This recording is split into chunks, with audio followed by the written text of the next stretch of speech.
Andy Johnson, Minnesota State University, here to talk about another boondoggle called Letters, Professional Development Program for Teachers.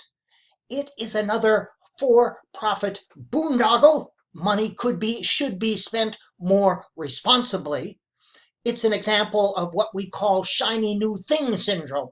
They see the shiny new thing and they must have it. That's the answer for the problem. And usually it's an answer in search of a problem. You'll see.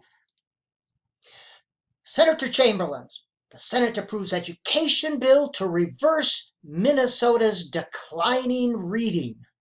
Interesting, declining reading scores. Oh my goodness! Well, not necessarily so. Let's take a look at it. You know, the Minnesota Department of Education has data. They give the MCA and other tests, but they don't report actual scores. They report percentage of students who fall into these arbitrarily defined categories. And they're defining scores, and the tests change from year to year. Do the categories define year to year? Who defines the categories? All the data I could find does not show that the test scores are declining. Now, this is interesting. States like Mississippi are outperforming Minnesota in reading score increases, in large part due to letters. Oh my gosh! Reading score increases or reading scores? If you're at the bottom 23rd and you get up to the 42nd, well, that's a bigger increase than if you're at the 80th percentile and you get to the 81st percentile. See how the tricky use of language is employed here.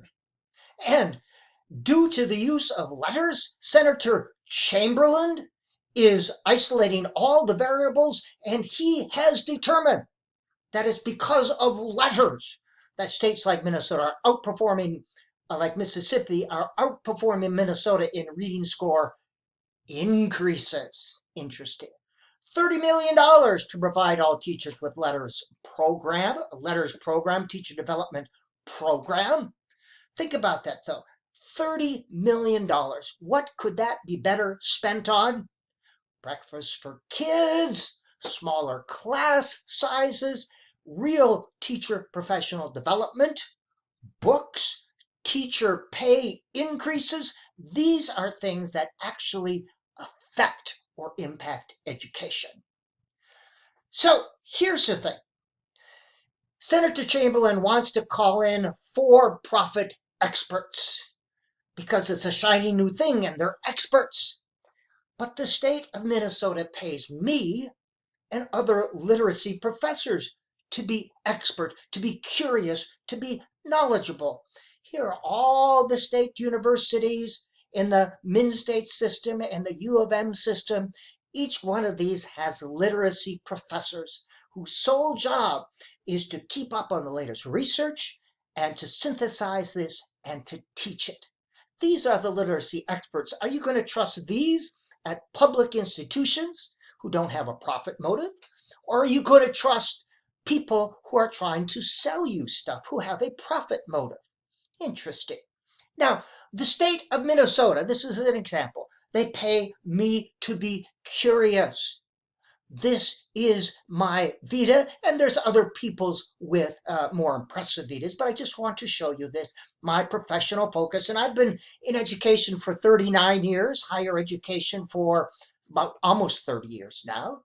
You see my educational history, PhD from University of Minnesota, highest possible degree there. You see that? Training. Actually, I had training in literacy education. And I write books.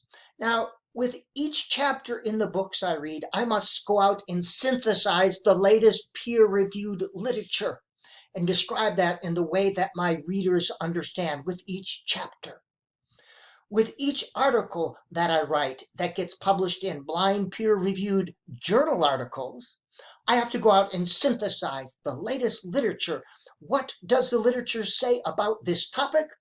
And describe it in a way that my audience can understand. This makes me an expert or a mini expert in the things written about. Now, again, there's others who have, I'm sure, um, much more stuff on their Vita. But just an example, with each of these books, with each chapter in these books, I've had to synthesize the latest research to see what it says about these. And I've written 3 books related to education, but a whole bunch of books related to learning and pedagogical strategies and everything else. I've written some book chapters, and you can stop and see this here, and some journal articles. And again, with every journal article, I must research. This is called scholarly work. Synthesize the latest peer-reviewed research and put it in a form that my reader can understand with each one of these articles. And you can stop the video if you want to look them up. I have to synthesize what they say. And some monographs. And you see my professional experience. I'm a professor of literacy right now in the Department of Elementary and Literacy Education. Been doing a lot of stuff. Did some stuff at the U of M. Okay, yep. I taught for 9 years in public schools, first grade, second grade, middle school. I was doing it all, gifted ed. Yes, did it all. But what about Senator Chamberlain? Well, I'm sure he's a good guy, but not so much. He's on the Education, Finance, and Policy Committee. Okay, very good. But what's his background? Well, occupation, business tax. Okay, I would go to him if I had an accounting problem. I sure would. Business taxation. His education was in law enforcement and in counting, and experience in the military. Very impressive. If I had an accounting issue, I would go to him. Reading instruction, probably not so much. Senator Chamberlain was, how do you say this, wrong. Now, here's the thing. Data is different than research. We have to understand that. Data has no context, no peer review. Test scores are going down, he says. And he has identified the variable. It's got to be. Teachers don't know enough. They're not teaching the right thing. Here in Minnesota, test scores may have gone down. I don't know. But the conclusion is our schools are doing something wrong. This is horrible. It must be the teachers. Or our teacher education programs. They're not training new teachers how to teach reading. We need to buy a fancy new product with big words and fancy charts and graphs. We need to pay a private for-profit person or service to fix the problem. The for-profit has all the answers. Well, they don't have the answers. They actually have lobbyists and PR and marketing people. It has to be better if it comes from a for-profit than anything the public sector could ask.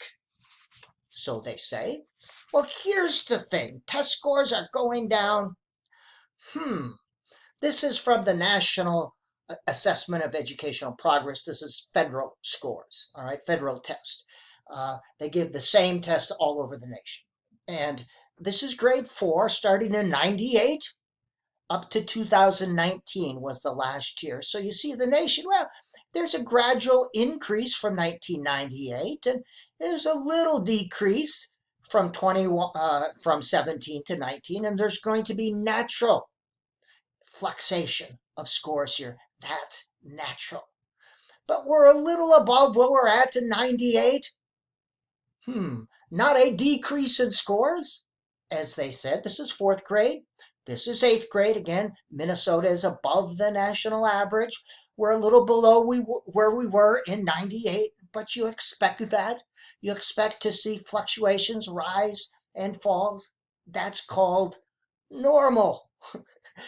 Students aren't standardized products. Now, what about the idea of Minnesota versus Mississippi?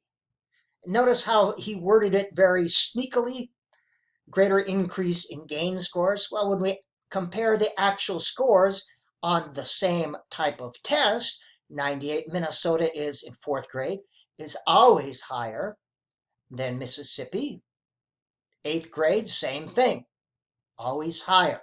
And we're about at the same place we were in 1998. But to mandate letters, because the experts say it puts the why behind the phonics system. We need to train teachers, they say, because the experts tell us. And by the way, we train seals, we educate human beings. We don't train them. But who are the experts? Who exactly are the experts? Am I an expert? Are you an expert? What does it take to be an expert or an expert in reading instruction? Do you get an expert badge? Do you go to expert school to become an expert? They say the experts say it's important. That's what's called anecdotal evidence. When they say, oh yes, a seasoned teacher says this is important, or so-and-so says, that's called anecdotal evidence and is not very reliable or valid. Now let's say, for the sake of argument, that there was a decrease in reading scores. Just for the sake of argument, we will say that. But to say of the many variables impacting students from 2019 to 2022, you're going to isolate the one variable and say it's teacher training? What do you know about our teacher training other than what the lobbyists tell you? And think about all the significant variables. We had what's called a pandemic, where kids had to learn at home. And the other variables that impact learning are overcrowded classrooms, our lack of professional development opportunities, real opportunities, not something some for-profit company comes in, some shiny new show that you have to pay people for. Overcrowded classrooms, lack of funding, lack of breakfast, to say nothing of the racial inequities that we face. These are things that impact schools. As I said, it's natural to have a fluctuation in scores. These are NAEP scores for Minnesota, and you see since 73, okay, generally we've risen, okay, but we're going to have natural fluctuations. That is called natural, that's normal, but we're generally a little above where we were. We're gradually getting better. If you look at the big picture instead of a 1 or 2 year picture, we're always going to have blips. It just does not hold up, the fact that there's this decline in reading scores in Minnesota. Maybe I'm wrong. Show me the data. I could not find any data. Now, here's the thing about letters, this for-profit teacher professional development program. Yes, you will see some things. What will you see? You see a statistically significant increase, not in students' ability to create meaning with print, but in profit. Letters is the independent variable. Profit is the dependent variable. We can isolate that variable and say with confidence that one thing caused the other to happen. Letters, independent variable. Profit, the dependent variable. Do we exist to make money, profit for for-profits? Is that the purpose of public education, is to make money for the for-profits? Now, there are some good things about letters. There are no doubt some good things there, obviously. However, they say they're not promoting any program. But they promote a particular type of instruction that research has shown not to be as effective as other types, and we'll get to that in a minute. But yes, if you're currently using an inadequate approach to reading instruction, a skills-based form of instruction versus meaning-based, yes, letters will help you better understand and apply this inadequate process. But the research used to support the skills-based approach is inadequate. It doesn't represent a full gamut of research. Some students will benefit. Yes, some students will benefit in certain things. But is it as effective, the approach that they promote, the skills-based bottom-up approach, is it as effective as a meaning-based approach? More on that in just a minute. But letters is a professional development to teach reading based on the simple view of reading, the phonological processing model, where reading is essentially, according to this model, matching the word on the page to what's stored in long-term memory. There's a one-way flow of information up to the thalamus and then the cortex. This is a simple view, as James Hoffman and others have said, of reading. You see the words and you have a word in long-term memory that matches it, and you put the words, the sounds together, and it's a one-way flow. All right? Words, however, and it's based on orthographic mapping, and using big words and charts doesn't mean it's true. Orthographic mapping involves the formation of letter-sound connections to bond the spellings, pronunciations, and meanings of specific words in memory. Okay, well, it sounds good. Letter-sound connections to bond these things. I'm not quite sure what bond means. It explains how children learn to read words by sight. It doesn't really do that. To spell words from memory and to acquire words from print. It sounds good, but it's just not true. Now, here's the thing. Orthographic mapping says words are stored according to letter patterns. That's what orthographic mapping is, essentially. But spreading activation and priming studies started in the 70s show that words are not stored based on letter patterns. Words are stored based on meaning. For example, when you hear the word dog, your brain does not associate words that start with D or words that end with G. You associate with dog things or pet things. When you hear the word cat, you don't associate with short A words, you associate with cat things. Same with the color red. You get the idea. We store words not based on letter patterns, but based on meaning. Based on meaning.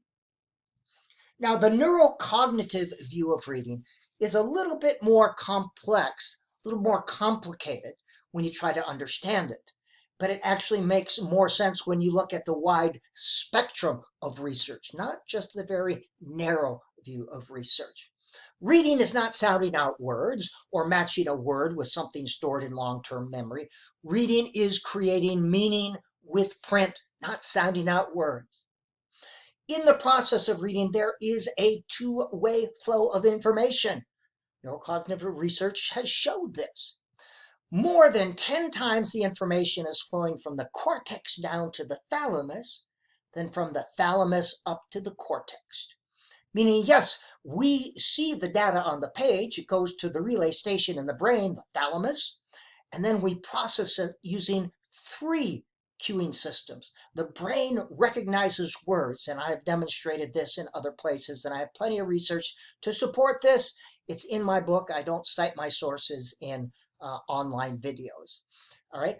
Phonological, we use phonics, letter cues, yes. Syntactic, graphic, grammar and word order, and semantics, meaning we all use all 3 of these simultaneously to recognize words during the process of reading. 10 times more information, though, is flowing down. We use what's in our head to help us understand. It's an interactive process. I can read and understand more about reading instruction than I can about financial analysis, because nothing in the head related to financial analysis, a lot in the head related to research. I use what's in my head to help me understand. All right?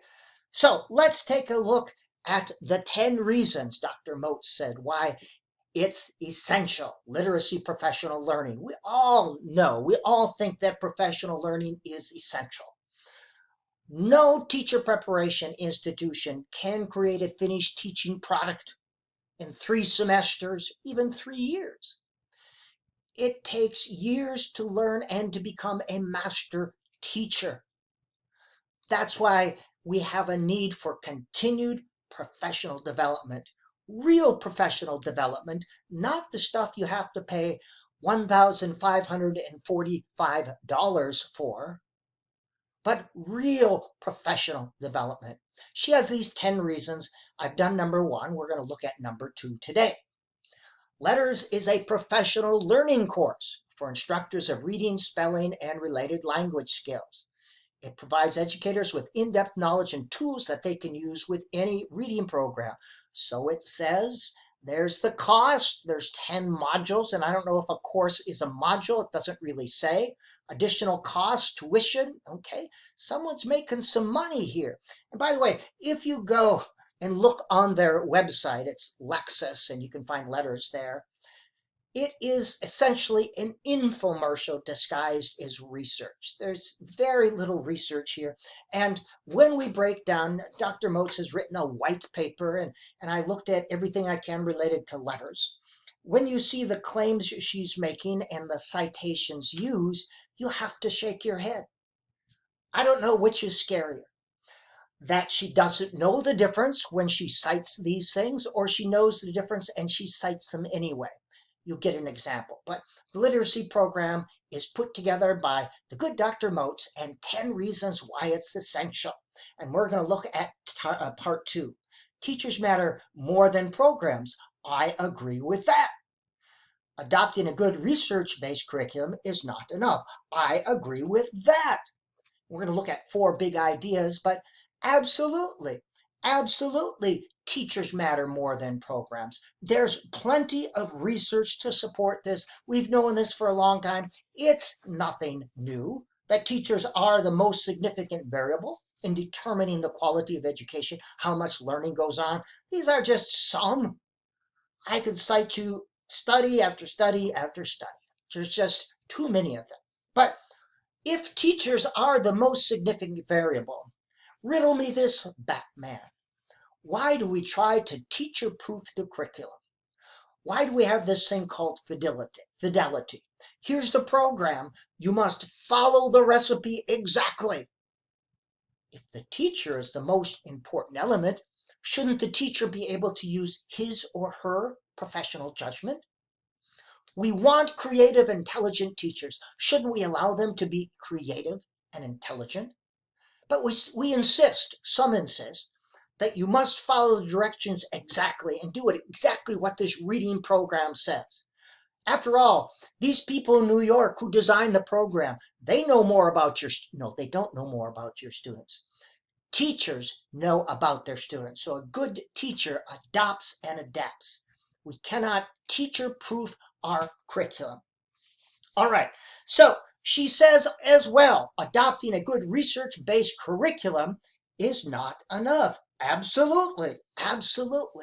However, a curriculum is not a reading program. That confusion, Dr. Moats, I think, has confused that. And a reading program is not a curriculum. Now, research-based strategies enable you to achieve curriculum goals and objectives. But programs and basals are tools to use, not recipes. A good teacher can make anything work, all right? But a curriculum is not a program, and we'll get to that more. But buying a reading program and saying, well, this is my curriculum, this is our curriculum, that abdicates your responsibility. That says, we're going to let McGraw-Hill or Pearson or whoever decide our curriculum. We're just going to buy it. No, that's not a curriculum. A program is not a curriculum. Our job, by the way, I'm getting back. If we really want to help teachers, we need to give them toolboxes full of research-based strategies that they can use and apply as they see fit because they have the students in front of them to achieve curriculum goals. That is what we need. All right, let's get to her point number 2. Successful use of a program depends on how well a teacher understands the content and the purpose for its various components and institutional routines. Well, that sounds important. Let's see if we can get to there. Let's break that down a little bit. Yes, of course, teachers matter more than programs. We've talked about that. But now you're telling me that it's important for this teacher to understand the content, purpose, components, and instructional routines. I thought you just said that teachers mattered more than programs, but here you're saying they must follow and understand exactly the program that someone else has designed, its purpose, components, and instruction routines. Interesting. Good teachers could make anything work if they're allowed to adopt and adapt. Even Orton Gillingham, which is the least research-based thing I've ever encountered, can be effective if teachers are allowed to adopt and adapt those components that work best for the students in front of us. However, we're not teaching programs, we're teaching students. Following the directions without regard to the students in front of you is an example of educational malpractice. We should never be program dependent. Remember, we want intelligent, creative teachers. We must allow them to be intelligent and creative. And if you understand a program, okay, she says you have to understand the program, but understanding an inadequate program leads to inadequate instruction. You see again the need to have well-educated professional teachers. You need to have legitimate professional development opportunities, not the for-profit kind. And by the way, I do not charge for my in-services. That's not my purpose, is to make money. There are some of us that are here to make Minnesota a better place. Off on a tangent. All right, the third one. Mandating use of a good curriculum does not guarantee a strong implementation. And she cites two sources here, and that's interesting. We're going to break that down a little bit.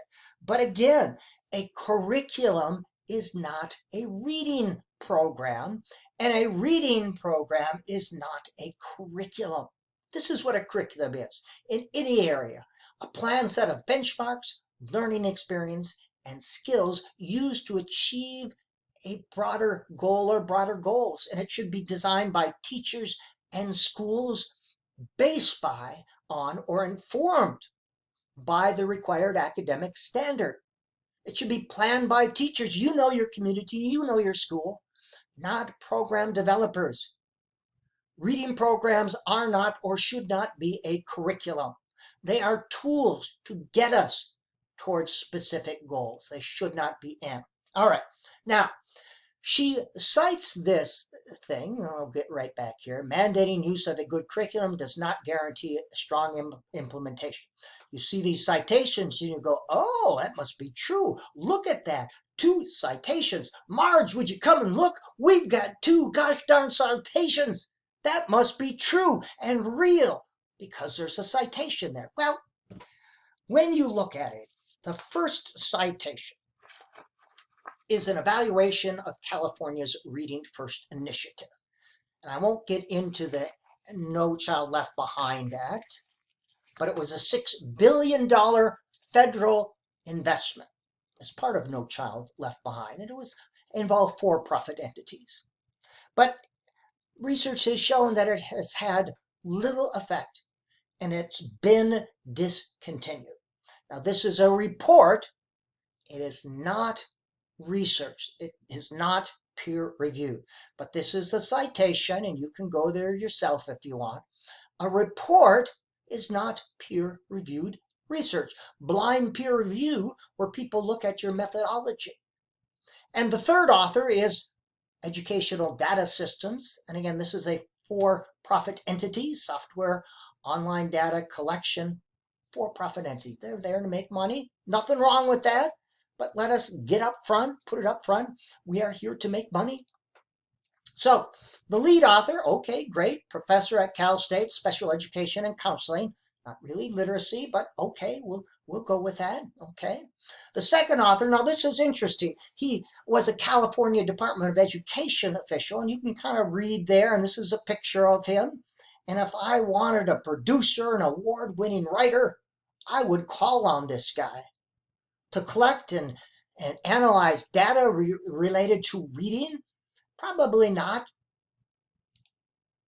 So they wrote a report for the California Department of Education. It was a 6-year report on the Reading First initiative, for-profit, federally funded as part of No Child Left Behind. That means the state gets federal Okay, nothing wrong with that.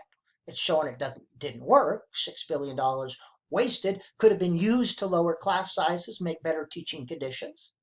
But the states all reported as being wonderful, highly successful, because they were getting federal dollars. They wanted the federal dollars to keep coming. The federal reports, however, said that there was no impact on reading comprehension, which is creating meaning, which is what reading is. Slight impact on word attack, whatever that is, slight impact that has nothing to do with comprehension. And there's an increase in teacher professional development. Well, of course, teacher professional development was a part of that. So of course there's going to be an increase in that. The Reading First Initiative says you have to have that. So of course there's going to be an increase. Reports are not blind peer-reviewed research. So the good Dr. Moats cited something that was not blind peer-reviewed research to make her point. Okay, well, and here's the thing, even if it was research, not sure how that report supports the statement mandating use of good curriculum does not guarantee a strong implementation. The results were misinterpreted or misimplied, and we'll see examples of this throughout Dr. Moats's white paper. That she may cite a study, but the results are either misinterpreted or misapplied, and I don't know which is scarier, that she doesn't know the difference or that she does know the difference and she's doing that anyway. They are both scary propositions. Now, the second citation, and you can see it there, and I actually got the article, read through it, Florida Center for Reading Research, they come out with a lot of for-profit kinds of things, all right, nothing wrong with that. Their research questions, now remember, I'm going to go back, this is the statement that we're looking to support, okay, but research question is, do either teachers assess knowledge or amount of explicit decoding instruction students receive directly predict students' word identification gains? Does teacher knowledge predict use of explicit decoding?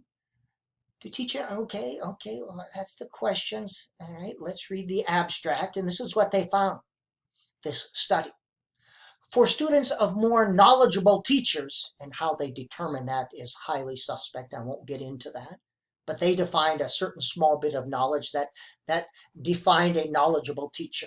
And they defined a knowledgeable teacher as teachers who knew what their professional development was about. So they can say, see, they knew what's in our course. And all right, you get the idea. You get the idea how the game is played. More time in explicit instruction predicted stronger word reading gains. All right, so teachers with more knowledge who used explicit instruction had stronger word reading gains, meaning they could recognize words independent, a set of isolated words. For students of less knowledgeable teachers, more time in explicit instruction was associated with weaker gains. Okay, all right, it's not so what they found is teachers with sounding out word knowledge were better able to use direct instruction to help students sound out words. And leads to the premise, does sounding out words lead to better comprehension and creating meaning? What about identifying words and recognizing words? These are different things. Did you differentiate that? Are they better at creating meaning with print? And that's what reading is. All right? They assessed teachers' knowledge using the teacher knowledge assessment. It's something they created, of course they did. And they decided what was important. Teachers need to know English phonology, even though the English language is not predictable or stable. Do a Google search, long O words, and see the different variations that create the long O sound. Orthography, letters and spelling. Well, actually, spelling has little impact on reading. They may correlate, but one does not cause the other. Morphology, okay, and teachers' code-related knowledge. They decided that of all the things, this was important. Now, these things are necessary to a small degree, but they are far from sufficient. That's the whole point. They're saying this is the essence of teaching reading, and I and others say, no, No, this is not it at all. This is just a very small part, and I'll show you a little bit more of that. Teachers at school of the treatment condition received assessment to instruction web-based software. Interesting. Interesting. I bet you have to pay for this. Bi-weekly class. Okay, that's what the teachers got. They got all this stuff. The results, decoding instruction did not significantly predict residual change in students' word identification scores. All right, so just the decoding instruction was not a variable. Teachers' knowledge did not predict decode, did not predict the amount of explicit instruction teachers use, but there was an interaction between teacher knowledge and the amount of decoding as predicted and residual change in students' word identifications. And it says high knowledge teachers use direct instruction more successfully. That's what it says. Teachers with sounding out knowledge were better able to use direct instruction to help students sound out words. How does that support the statement, using a good curriculum does not guarantee strong implementation? Again, results are misinterpreted or misapplied. But by golly, we got that citation in there, and it looks like it's research-based because it is research. Yes, it's research, but it's not the right kind of research or supporting research. Let's look at the fourth one. Education and special education teachers will be more inclined to teach foundational reading and writing skills. That's a whole nother topic, along with comprehension, if they are well prepared in the content and methodology of code-based explicit instruction. That's what it says there, and there's the citation. We'll break that down in just a minute. But it assumes that code-based instruction is the best way, is the most effective way, or is sufficient. The difference is there's a mastery code-based and a meaning-based approach. The meaning-based approach is more effective than code-based. A little bit more on that in a minute. But here's the study Moats used to support her statement. What's the statement again? General ed, special ed will be more inclined to teach foundational reading and writing skills, comprehension, if they're well prepared in the content and methodology of code-based explicit instruction. Interesting. And I bet you that relates right to letters. I bet you letters does just that, don't you think? I bet it does. I bet you letters does that. Okay, well, let's take a look at this. And you can see I actually looked up the study and I read it. The aims of the study were to assess kindergarten, third grade teachers' actual and perceived reading-related subject matter knowledge. And I wonder what that is. Results indicated that while teachers demonstrated limited knowledge of children's literature, phoneme awareness, and phonics, the majority of these same teachers evaluated their knowledge levels quite positively. Yet they were poorly calibrated in the domains of phoneme awareness and phonics. These findings suggest that teachers tend to overestimate their reading-related subject matter knowledge and are often unaware of what they know and don't know. And again, they decided what's important. They measured, do you know these things? Teachers said yes. Then they tested them on these things, and they said, well, some teachers didn't know as much as they thought they did. These are all fancy and complicated words, ways of saying that. But does it support the statement? We are looking at teachers' perceptions here, for goodness sake. What does it have to do with this? Has nothing to do with comprehension or writing, nothing to do with teaching foundational reading and writing skills. And again, the study was misinterpreted and misapplied here. And this is common. I'm only on the second of the 10 reasons, and I'm already encountering these things. Now, for good reading instruction, for effective reading instruction, there are 7 elements that need to be present during the week. Daily reading practice. How do you get better at something if you don't practice it? This should be at students' independent level or below, and they should be able to choose the books that they want to read, just like you and I do. Social interaction and conversation around good books. This develops higher level thinking skills, and it creates the motivation when you share and talk about books, and there's a variety of strategies to use that. Authentic writing experiences is where you write about your ideas. You take your ideas, your experiences, and you use writing to describe them. That is the basis of good writing instruction, but it also is the best way to develop the syntactic cueing system, grammar and word order. We use that to recognize words as we read. Activities and instruction for word recognition. Word recognition is you see a word in print and you automatically know what it is. So we need some phonics, absolutely. Activities to develop the semantic cueing system, yep, close and maze. And syntactic, yes, writing is a good way. However, letters would have you believe that you just need that. More phonics and phonics related stuff and that and that and that and orthographic mapping and blah, blah, blah, blah, blah. All right, well, I haven't seen anything to indicate this. And if I'm getting it wrong, please send me an email. People ask me, well, have you taken the course? Have I paid $1,545 to take a course? Well, I have seen nothing yet to support why I should take the course, other than anecdotal evidence. Oh, it's the best thing. I took this. We need this. It's a shiny new thing. Our school is doing this. So school districts are wasting your taxpayer money that could be spent much more effectively in other ways. And they're making teachers waste valuable time that could be spent doing real things, taking this cockamamie letters professional development program. You need activities and instruction for word identification. Recognition is different than identification. I've seen nothing that they know the difference. Identification, you see a word, but you don't recognize it. It's in your lexicon, in the dictionary in your head, but you don't recognize it. So you need to purposely use a strategy to identify what that word is. Comprehension instruction, yep, and activities to develop word knowledge. During the week, we should see all of these. Depending on the students, some need more of one and less of other stuff. Other students need more of other stuff and less of some stuff. It's all dependent on the student.